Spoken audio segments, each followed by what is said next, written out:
News at 9. Southern Colorado's primetime newscast. Fox 21 News at 9 starts now. The feds announced a change to the way they treat soldiers with PTSD. Good evening, I'm Rachel Welty, and thanks for joining us tonight. We have more on the policy change in tonight's top story. Here are the facts first. It's estimated that 20% of all soldiers returning from Iraq and Afghanistan are suffering from post-traumatic stress disorder.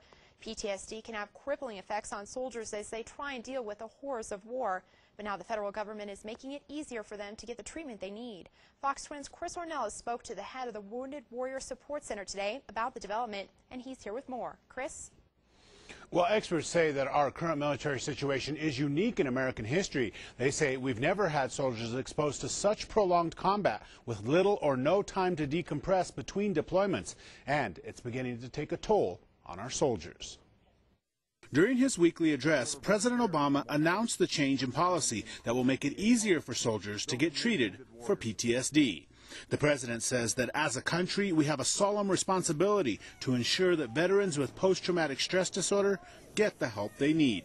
Brian Duncan runs the Warrior Support Center and treats Fort Carson soldiers that are suffering with PTSD. PTSD is not just a disorder, it's an injury. We can treat this, we can make it better. Soldiers used to have to provide records to prove they were part of a firefight or other combat. Any way we can remove barriers or ways that prevent people from accessing care, we need to.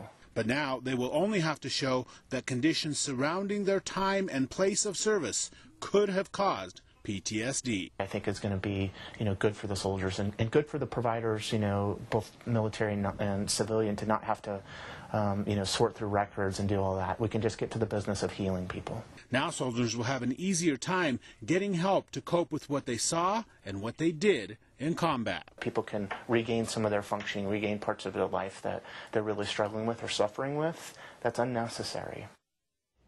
Now, the change will not only apply to veterans of the wars in Iraq and Afghanistan, it will apply to any veteran of any war. The VA will lay out the new guidelines for veterans on Monday. Rachel?